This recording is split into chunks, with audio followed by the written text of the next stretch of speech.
welcome into the Tortious and Hare experience. Very excited on this. I guess this is the second show of the reboot that I've been talking about. Hopefully you guys enjoyed that first show with just me and Max. But guess what? Now we have guests. And Max, who do we have? You line this up. Yeah, we have Chris Caffery from TSO and many other bands and his solo projects as well. He's a very accomplished musician and pinball wizard. Welcome to the show, Chris. How's everything? It's great to be here. Everything's actually really good. Today was it was 100 degrees in the sun today in New York in October, which is a little bizarre because it was pretty cold earlier. Then last Friday, I don't know if you guys saw, New York City went underwater, which was pretty interesting. So we've been going through, it's like trying different drink samples in New York as far as the weather goes. Everything it changes every 5 minutes. But I'm good. I have about 3.5 weeks till I leave for rehearsals for the next TSO tour. So it's always a busy time. You scramble everything for the year. You get your house winterized. You rehearse songs. You just prepare to leave. So and then you try to enjoy as much of the fall in New York as you can. So I'm kind of swamped in with just trying to do my usual October routine before Trans-Siberian Orchestra heads out.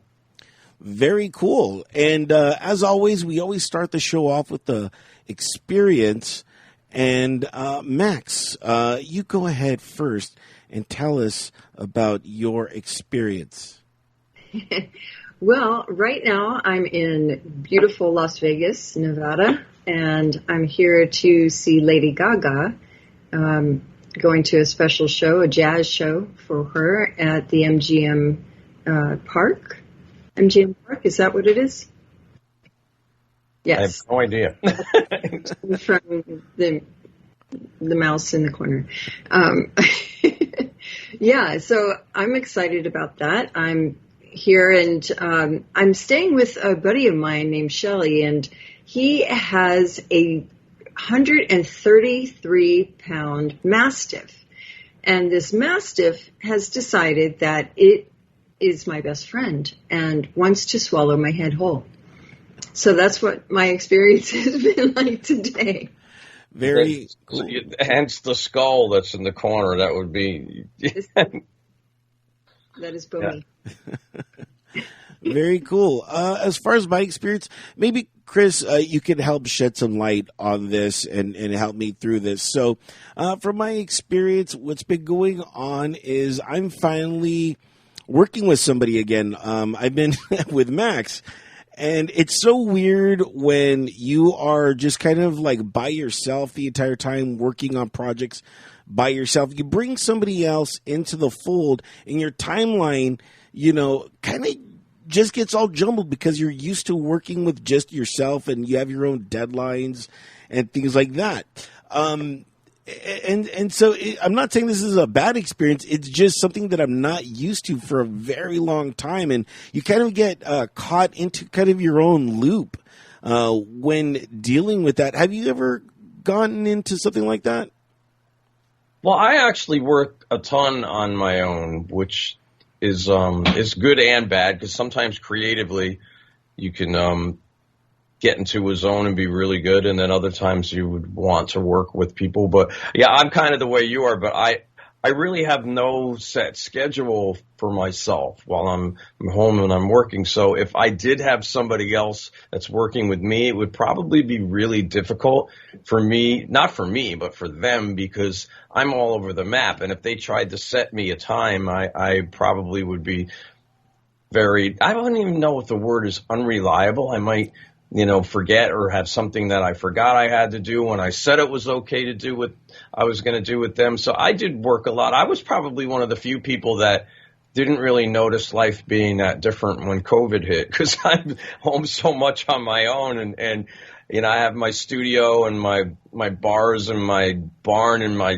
a large property, and I made myself my own beach, and my own little golf course in my house. The only thing I was missing with COVID was other people, but I pretty much was used to being home and being alone. And for me, it was kind of relaxing because it gave me a reason not to have to leave. And I think after being on the road for 35 years, I was kind of looking for that, you know, and then the whole world, one thing I probably should have done, but I'm usually not saying stupid, but I kind of,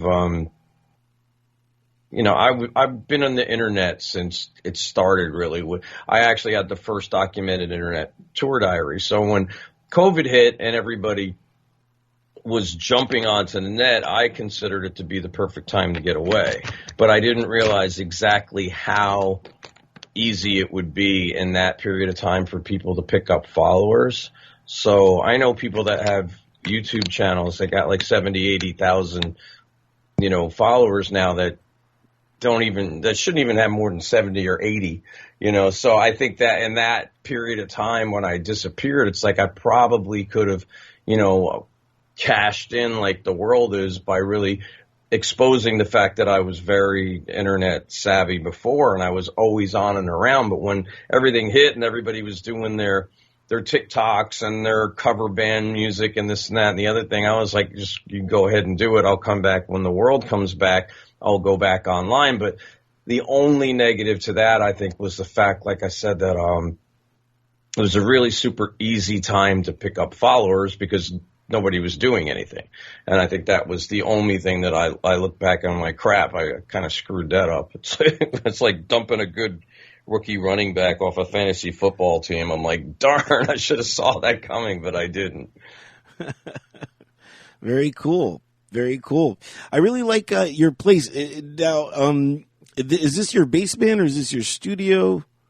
But yeah, my studio is over that way. And this is kind of when I was living in Manhattan for about 15 years and I was about to go on a tour and my landlord's daughter owned my house. He bought it for her and she was getting married and she was looking for a place to live and she couldn't find one. So I was there for about 5 years with no lease, and she knocked on the door one night and said she needed our place. And I was like, oh, great. I had a European tour coming up, so I threw everything into my old family house, and then when the tour was over, I came home and just decided to stay here. So I was always coming up here to write, and I had one room down in the basement here that I probably wrote 100 songs in easily that were recorded and released. And, you know, I'd write here, go to the city, go to other places and take them, like the Dr. Butcher record and the Savatage records and things I wrote for my first solo records. I would get a lot of basic ideas here. And I always would walk out of the room into the rest of the basement because the house is pretty long. It's an old ranch house, but it's very long. And the basement is, you know, it's full ceiling and everything. So I was like, it would be real fun one day to, you know, put a bar or somewhere to sit and hang out. So I just built, when I did come back home here, I built a really nice bar in here and it's got 12 pinball machines and I have a gym room and there was a dark room that me and my friend remodeled into a bathroom. And in the ceiling of that, there was hidden in the sheetrock a bunch of old love letters from the guy that built the house. And there was a bank envelope with $3 Morgan silver dollars in it. And I have those dollars. And that's why I called the bar the Silver Dollar Saloon, because we found those coins in the ceiling. So that was built here. And it's a really cool place for me to work. And the amazing thing about it, I don't know if you're familiar with basement temperatures, but where I am down here pretty much stays between, even when it gets freezing, I have one room that has no heat, that the door is shut. It's a storage room that wouldn't even go any cooler than 50. But for the most part, this room here that gets the air from the rest of the house and from the heating ducts, and it never, in the summertime, it never needs AC. Right down here, when it gets 100 degrees, it probably doesn't go above 70. And then in the winter, it probably doesn't go any below, you know, nothing below 65. So it's got perfect temperature. I don't see light, so I never know what time of the day it is, which is kind of weird, you know. So I wake up but it's good. I mean, I get up at 4 a.m. from half sleeping, and I'll work till 5 or 6 or 7 in the morning and go back to sleep. And the only, you know, my German Shepherd, he'll get up with me. He's laying here now. It's funny. You'll hear when he's had enough of me not giving him attention, because he'll start to talk.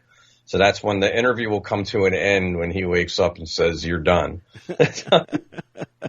I'm sure that helps out a lot during your other interviews too, right? You have your own bodyguard. And plus I have a tendency to talk a lot. So I'm one of those people where somebody can have 30 questions for an interview and I can answer 28 of them in my first answer. It's just the way I am when I'm talking. I mean, you answered everything, and so it's time for us to go. All right, guys.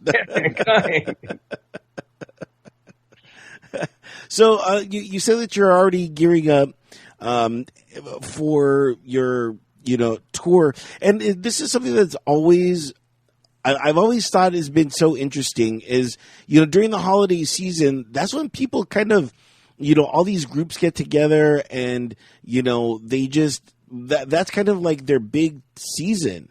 And is that weird for you that like you just kind of have like a real quick touring season, and then after that you kind of can do whatever you want?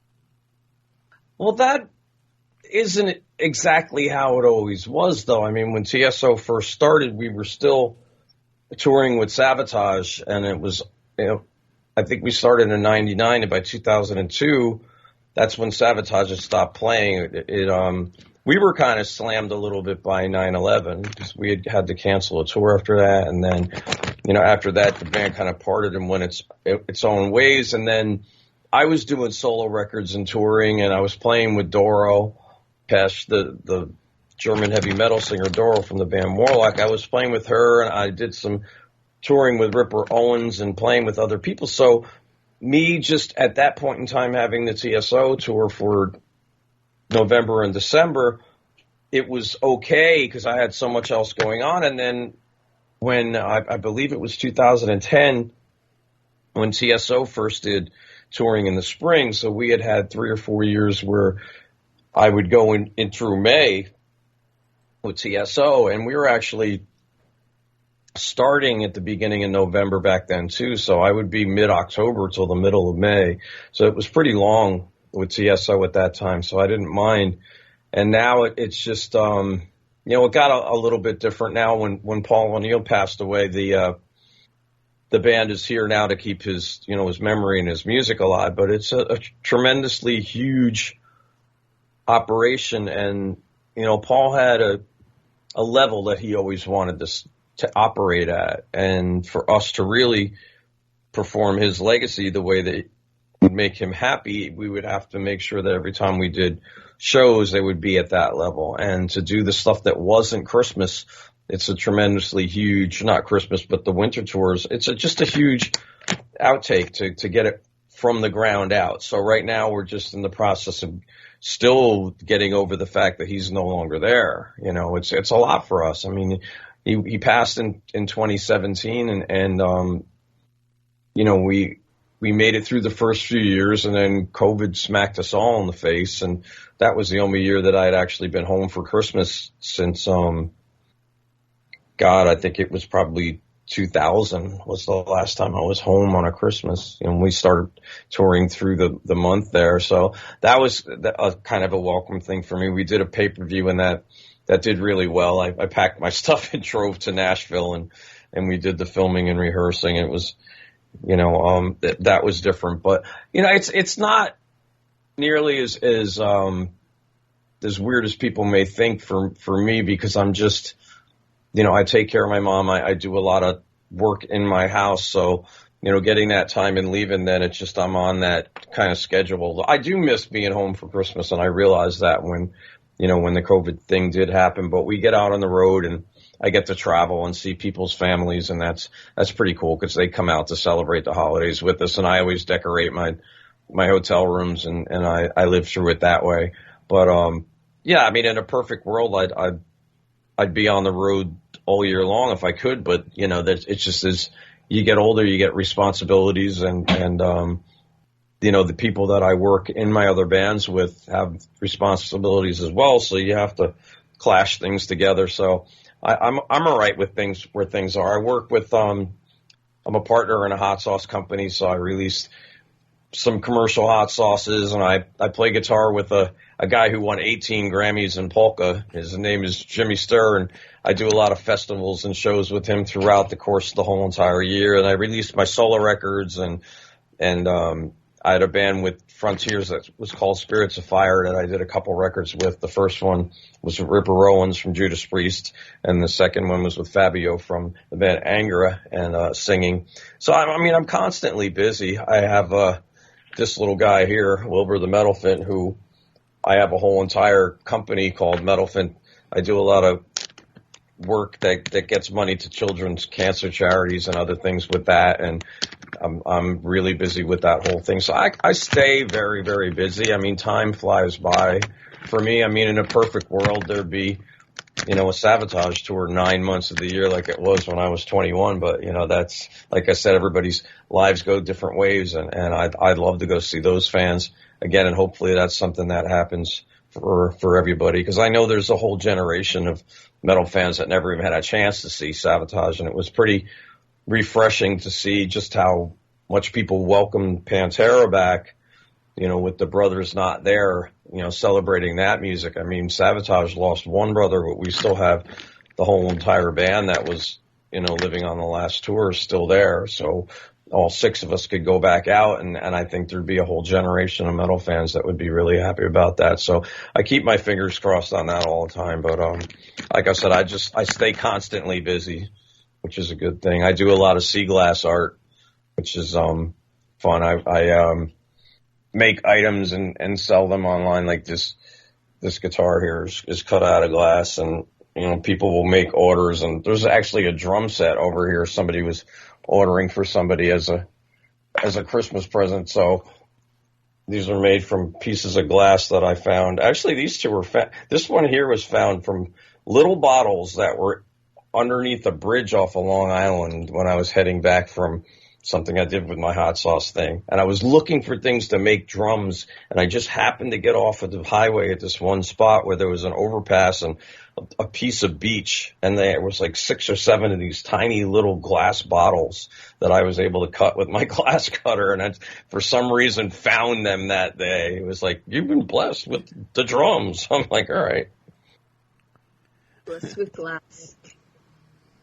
So, but did I miss anything? Let me see. No. There's a lot of leaves on the lawn I need to take care of now. No, it seems like you got everything pretty summed up. You mentioned earlier about you doing a song with Ripper Owens. Am I correct?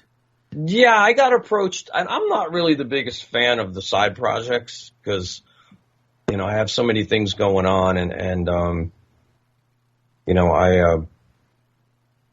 I don't know. I was always a fan of being in a band. It's why I left Savatage for a little while when I was little, because back then that's kind of what you did. You were in a band. But I was approached by Frontiers to do a record with Ripper Owens, who was a friend of mine, and I had played on one of his solo records and did a tour with him for that. And I was really into doing something with Ripper since I had met him when he was singing in Judas Priest, and they said, well, they wanted to use Roy Z to produce the record, and I always loved Roy's work, the work he did with Halford and Bruce Dickinson. I just thought he was one of the great metal minds, so I thought that it was going to be a really positive thing for me to get involved in that. And they had Mark Zonder for drums and Steve DiGiorgio from Testament and Death, who's one of the greatest bass players on the planet. I was like, all right, well, this will be fun. So I wrote some music, and we did the first record.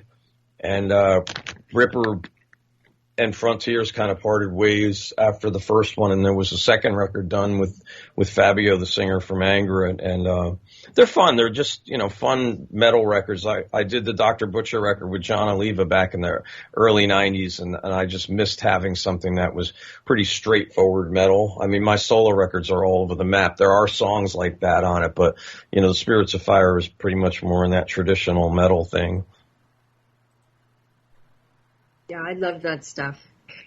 Yeah, me too. That's where my heart is in that. I mean, I get up on stage and play with all different kinds of bands, like I just said, with Trans-Siberian Orchestra, and with a guy who's won 18 Grammys in polka music, and I played in all kinds of bands. But my favorite thing to do is to get up on stage and play for the metal fans. I just played at the Wacken Festival this summer for Doro's 40th anniversary concert, and that is just fun to get up there. We played with some of the guys, with Phil and Mickey from Motorhead doing a tribute to Lemmy, and Joey from Anthrax played with Doro, and we did some songs. And you just get in front of that crowd. I think there was only 60,000 people there, because 20,000 of them could not go because the rain was so heavy that week that the festival grounds, the campgrounds, flooded out.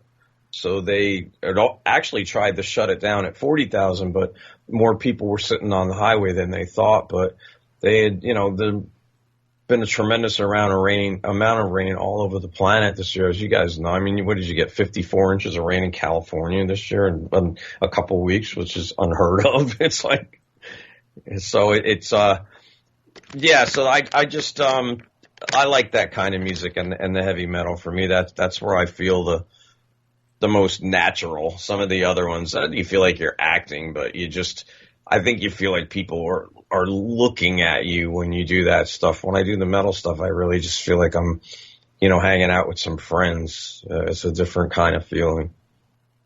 Yeah, the metal community is a community that is like no other. They're so loyal, and, just will follow you for the rest of your life. Yeah, exactly. Metal is taking so many twists and turns lately. I kind of don't recognize it. And it's spun off into like a gajillion genres. Like there's like thrash metal. I just saw folklore metal.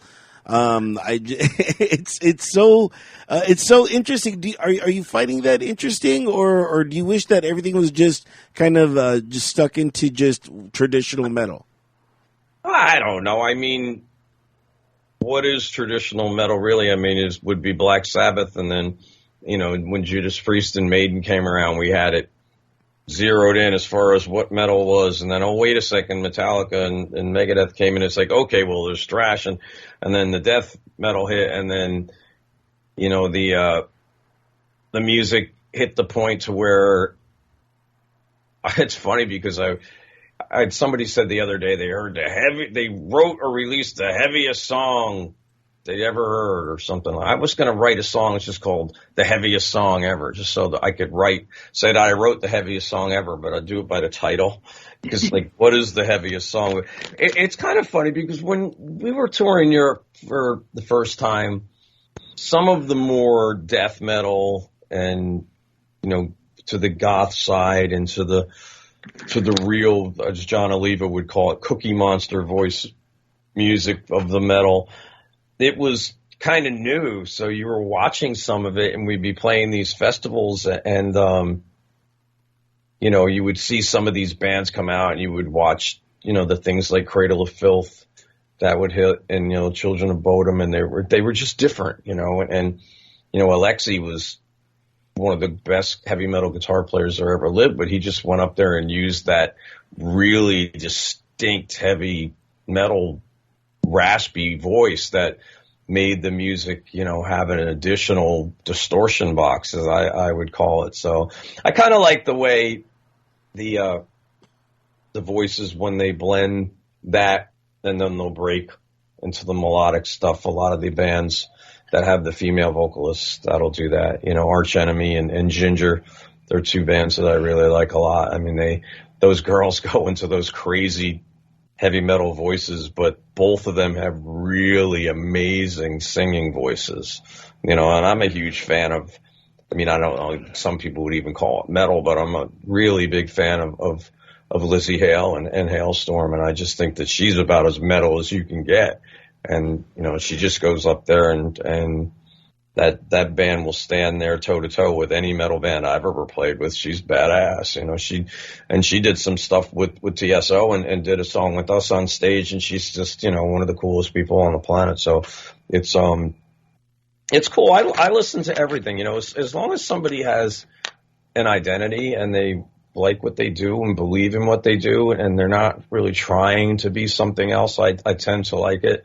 You know, when people copy other people or pose, you know, it's kind of when things kind of bother me. And I notice that right away. A lot of people don't. A lot of people don't even recognize when people are posing, but I do, because I'm just, you know, I'm a natural at what I do. I don't pretend to be anything other than me. So I'm usually pretty good at picking out when somebody's trying to be something they aren't.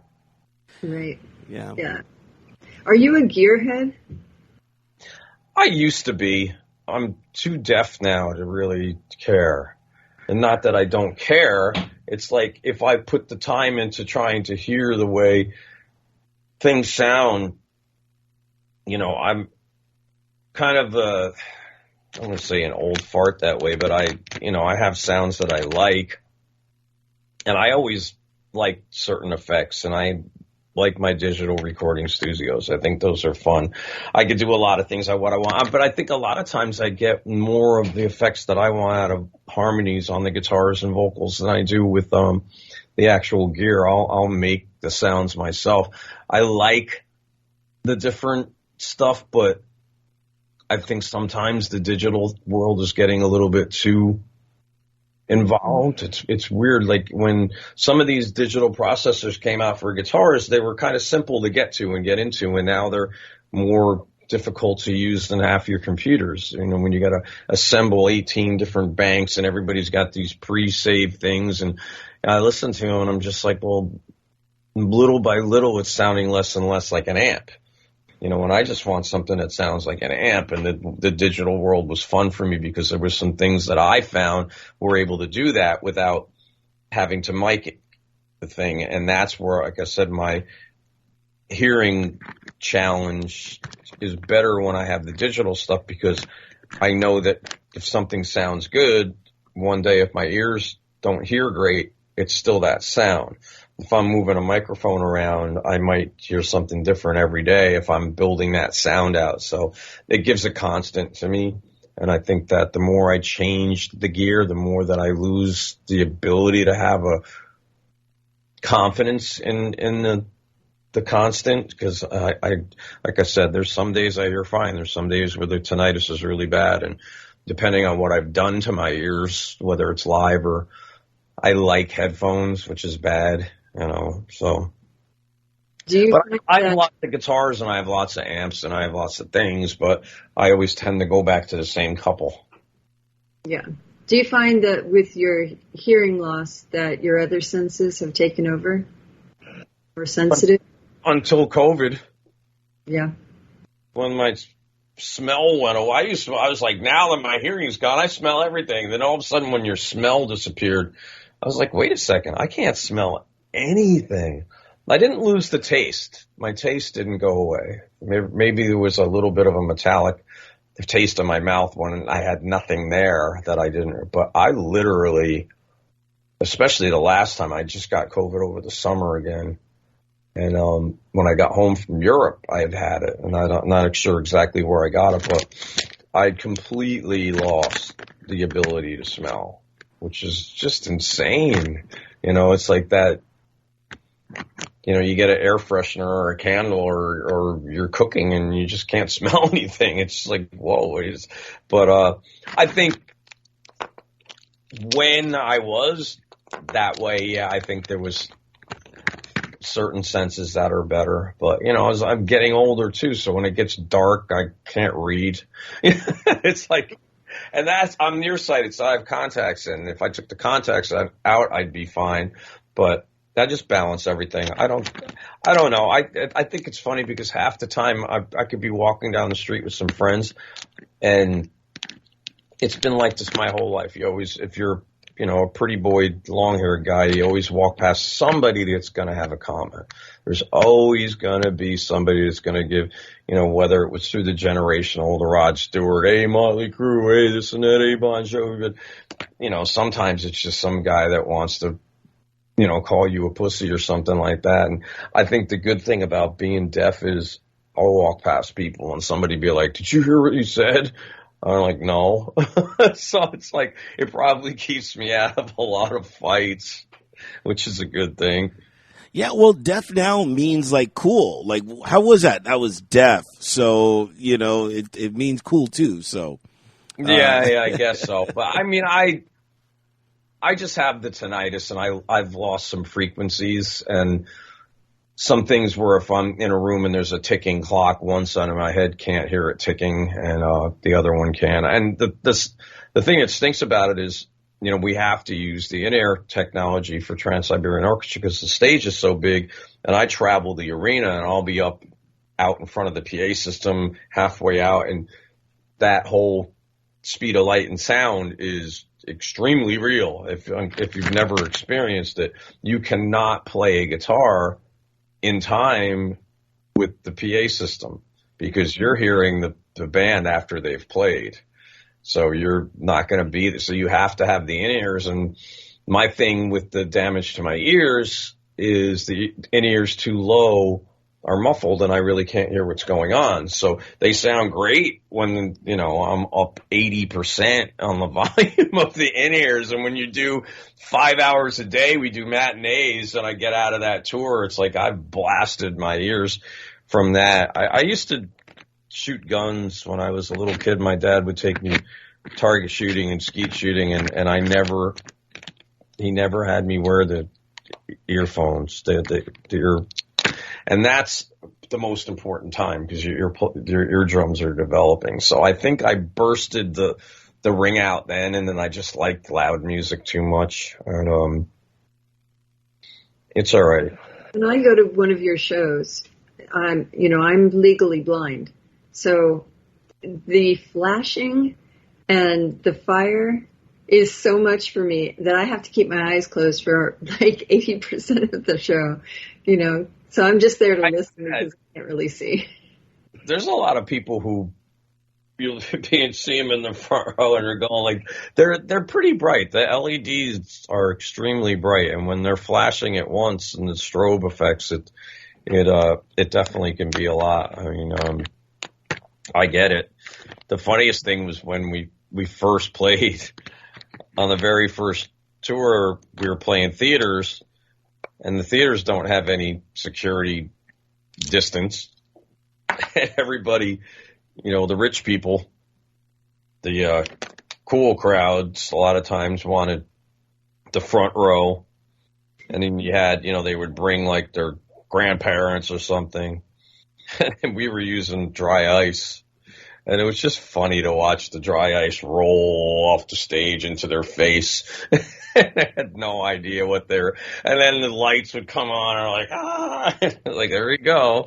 But, people have learned to, if they want to, they'll wear sunglasses or they'll sit at different angles where it won't blast them that bad. It doesn't bother everybody. Like you said, you have the visual problem to where the brightness affects you. And for me, that usually only comes when I get a lot of camera flash in my eyes. That's what, when people want to take pictures, I always try to ask them not to use the flash because I think that always leaves a stain in my eyes, and it's sometimes, it's hard to see after you get blasted with, people do 10 in a row when they got the flash on. It's just one of these things where I don't want to trip or something like that, or. Back to doing your meet and greets, because I know that you had stopped doing that for a while. Yeah, as of now, we still have not started doing them again. When COVID came, we definitely weren't doing it. I mean, the whole thing is with that. I mean, it's such a huge production, and I know everybody wants to say hi, and we want to say hi to the fans, but if you get one person sick and they go on that tour bus and you have the male singers on a bus, the female singers on the bus, the band on the bus, you can lose a whole piece of your tour by, one little mistake. And I think that it's just not worth having the next week be someone, you'll have thousands of people that won't get to see one of the performers or 5 of the performers, and you want to take a couple hundred people that want to say hello to you after a show.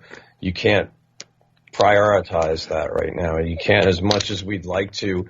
It's right now keeping the show and the machine rolling and keeping everybody healthy is a little bit more important. There's so many things out there too at the moment, and we went into COVID and we just stopped socializing and being around people. So we kind of lowered our guard with our own immune system. So it's one of these things where, the normal flu and that, respiratory thing are out there, which I had actually gotten earlier this year. And that thing, that beat the frick out of me. And actually this second time I had COVID was this year, was for 6 weeks after I was getting really difficult times breathing at least once or twice a day. So you don't want to do that to a singer. It didn't make me sick to the point where, I had to be hospitalized or anything like that, but it definitely got me to the point where if I was trying to sing, a full set of music, my lungs were going to be a problem with that. So I think it's just safer right now. I play sick, but I don't sing. And I think that's a big thing too. It's like I used to sing backups with that, but I'm not a lead singer on this. I mean, I've done shows with swine flu. I had 104.3 fever and did 2 shows in one day with that. And, I don't not play. So I don't think that, unless I was, on a deathbed I've yanked the IV out of my arm when I had food poisoning to go do a festival and left the hospital when they were refusing to let me leave. So it's like, I don't not play, but if you're a singer, it's going to be literally impossible. Right. I know that when you guys did do the meet and greets that you had a line that was absolutely ridiculous, so it was keeping you there for hours and hours after a show when you have to get on the bus and get to the next place. And, that's a lot. It's a lot. It is a lot. It's one of these things where as the week goes on, it gets a little bit, because we usually do Wednesday, Thursday, then we'll do 2 Friday, 2 Saturday, 2 Sunday. So when you get into the late Saturday night, late Sunday nights, and a lot of those lines, sometimes we were there until 1 a.m, and we were allowing anybody in the arena who wanted to stay. And the main thing we had to do was we had to cut out any conversation in the line, and then we limited people to having one item with them for us to sign. Because there was people that would show up with a stack of, you got 20 people in the band. And it's like, oh, I've got so-and-so's CD that he did. And they got, like, hold on. And they got like 15 different CDs from everybody on the tour. And, one person in the line has to go through 20 people in the band and the singers, and you just add up that extra time. And if you have 400 people in a line, it goes for hours. So we tried to cut that down, and then we made it to where people want photos, they can wait till afterwards. And I just try to do like a group photo with everybody so I don't miss anyone. Because if you get over there and you're getting a photo with somebody, a photo with somebody else, and then if you miss a photo with somebody, then all of a sudden you become the asshole. It's like, I wasn't an asshole. It's like, maybe sometimes I had to use the bathroom. It's like people don't, we are human. We want to, you miss people too. So I try to just, especially if it happens again, I'm going to make sure that I just say there's going to be one photo with everybody. If you want a picture of me, everybody get in it, and everybody can take their cameras and get it. And then this way, you don't have to have who's fighting over who's going to have you in their profile picture or not, and exactly who you might have missed. And because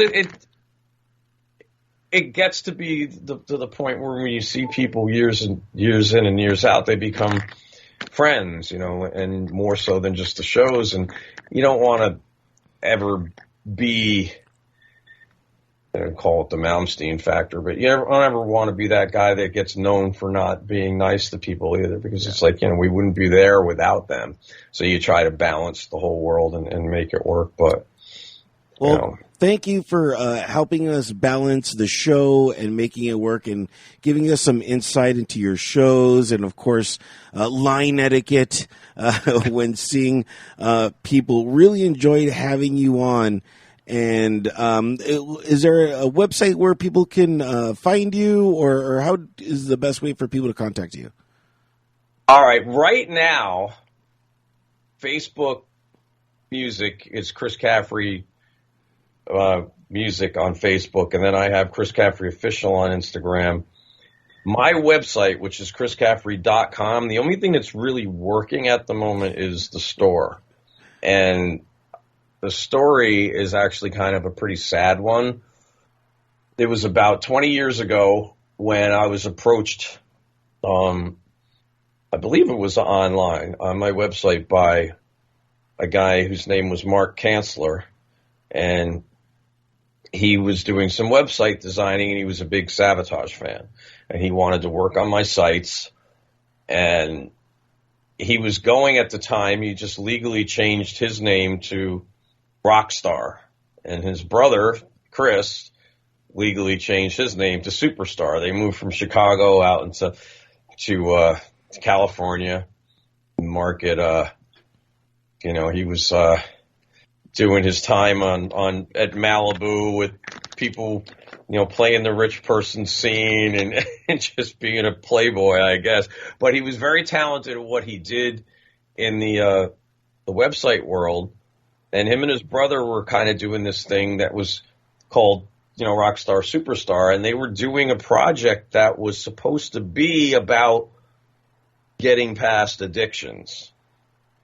And they had a record that they released called Serenity, and I played some music on it, and I'd written a song, and it was done at Bob Kulick's studio out in California. I came out there and I did some stuff with them, and in 2017, the same year that my producer and my bass player had passed away, a year after my guitar tech had died and my father had passed. It was just, there was a period of time where I think I lost 24, 25 close family members and friends in 2 years.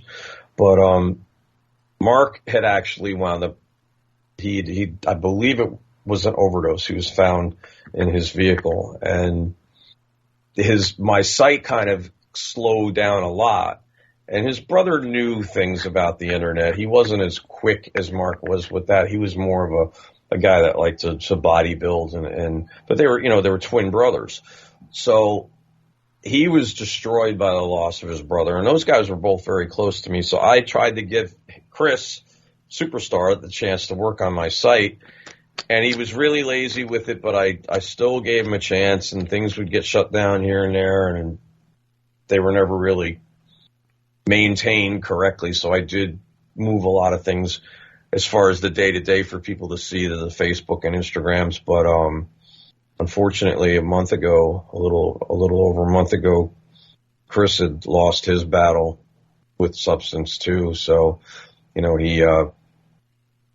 didn't stay sober, and he couldn't get over the loss of his brother, and I was really hoping that I could help him by giving him something to attach onto that was what his brother was doing, but he was not able, he wasn't able to beat it. And it's really an incredibly sad story. Those two they were good people, and, to have them both lose their battles to what they were trying to help other people fight, it makes you realize just how serious that is. They were both really healthy. They were good looking guys, and they had a lot of things going on, but that they were just being beaten by the demons. And, it's sad. I've lost a lot of people that way. Yeah. In my life. So right now my website is, in the process of being rebuilt. I decided I'm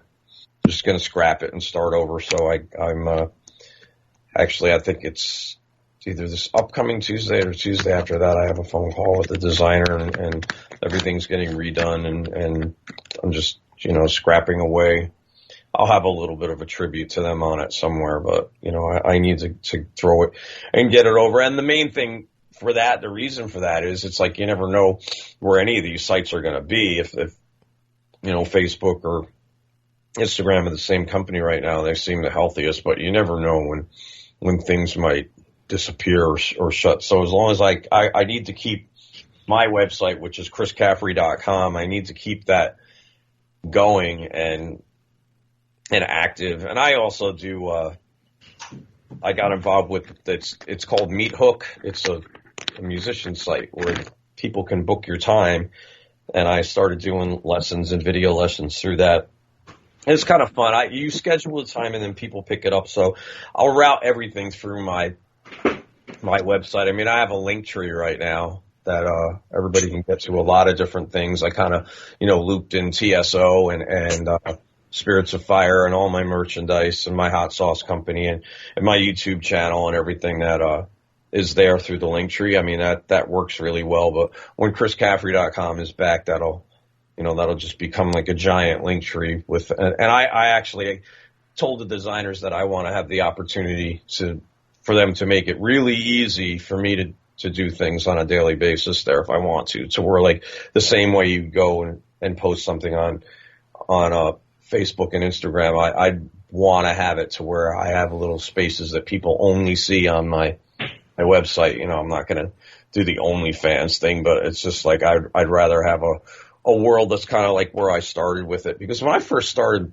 chriscaffery.com, there was really no interaction between bands and people on the net.